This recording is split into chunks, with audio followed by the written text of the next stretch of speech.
Imagine standing on the roof of the world. The air is so thin it burns your lungs, and the temperature is so low that exposed skin freezes in minutes. This is the Tibetan Plateau, home to some of the most extreme conditions on Earth. Now picture this. A man, dressed only in thin saffron robes, sits motionless in the howling wind. He is not just surviving the cold, he is actively ignoring it. He is generating his own internal furnace. This isn't folklore or fantasy.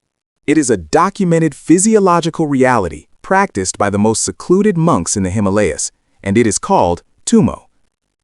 If you want to understand the limits of human potential, hit that like button right now. This is the story of how the mind conquers matter and how internal fire melts the ice. For centuries, the wisdom of Tibetan Buddhism has been shrouded in mystery, hidden behind the tallest mountains.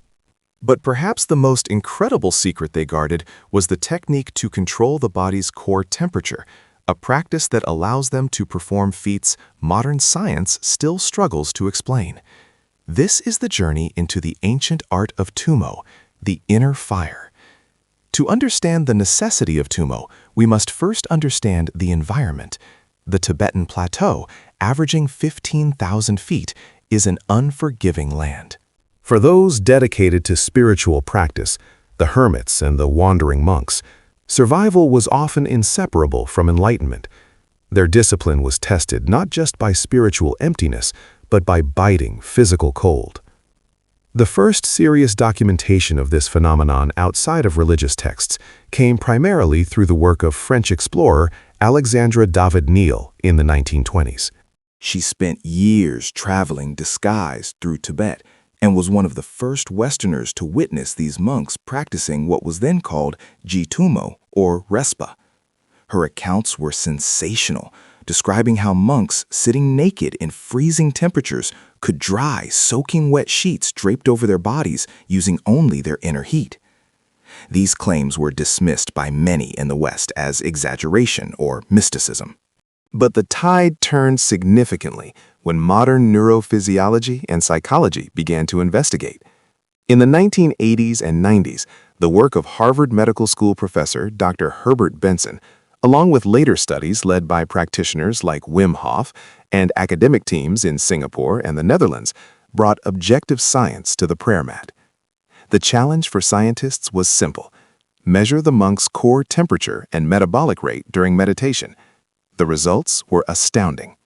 Using sophisticated monitoring equipment, researchers confirmed that during specific meditative states, the monks could significantly increase their peripheral body temperature, sometimes by as much as 8 degrees Celsius in their fingers and toes, without generating the corresponding metabolic increase usually associated with shivering or physical exertion. More critically, some studies suggested an increase in core body temperature, something previously thought impossible to consciously control. But how? Tumo, or inner fire, is not a simple relaxation technique. It is a complex two-part meditative practice rooted in Vajrayana Buddhism, combining sophisticated breathing techniques with intense visualization. The first key component is vase breathing, or bumpakan. This is a specialized form of pranayama, or breath control, designed to manipulate the prana, or life force energy, within the body's subtle channels. The monk inhales deeply, pushing the air down, contracting the pelvic floor muscles, and drawing the stomach in, creating a sealed vase shape in the lower abdomen. This action is believed to activate the chakras, specifically the solar plexus region, which is associated with heat and energy generation.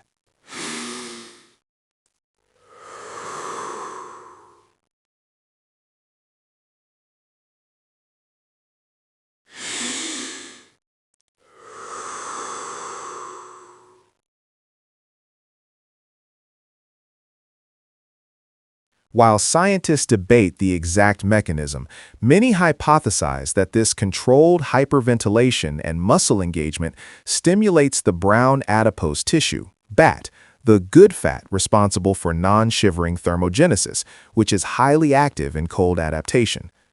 However, the physical breathwork is only half the story.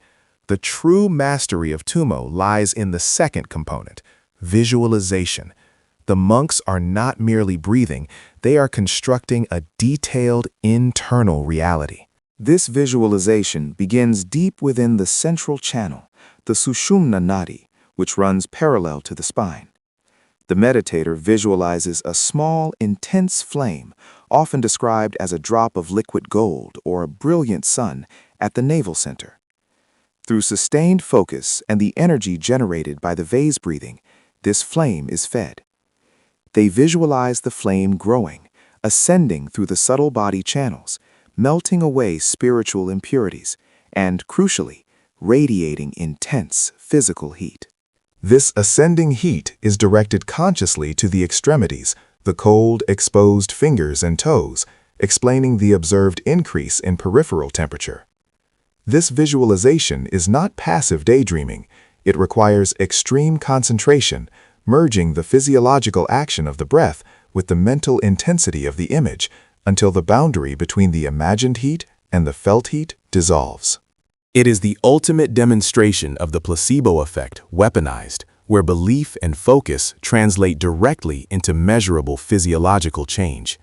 For the monks, Tumo is much more than a survival tool. It is a powerful practice to overcome the spiritual obstacles known as the 4 karmic actions and ultimately achieve a state of pure consciousness. The heat generated is seen as a means to melt the conceptual blockages and egoic attachments that obscure the true nature of reality. The physical body becomes a crucible, and the Tumo fire is the refining agent. The training is rigorous, spanning years, often decades. It requires isolation, extreme discipline, and an unflinching acceptance of discomfort. Monks practicing Tumo often live in caves or simple huts high in the mountains, deliberately exposing themselves to the elements to sharpen their focus. They spend countless hours mastering the synchronization of breath, muscular lock, the bandhas, and the complex visualization of the subtle body.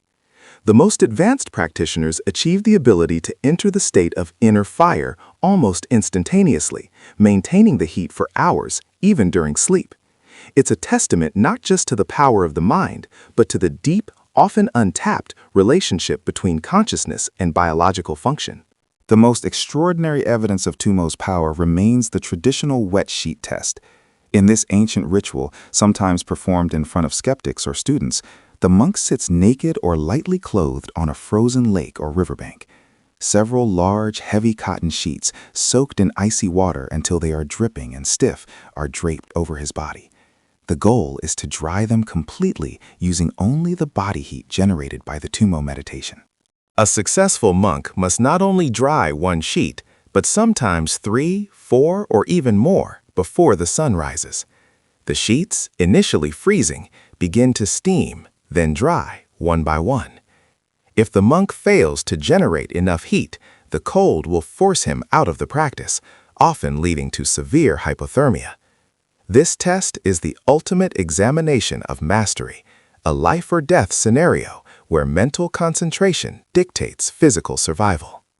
It serves as a powerful, visceral reminder that the human body, guided by a disciplined mind, holds capabilities far beyond what we typically utilize.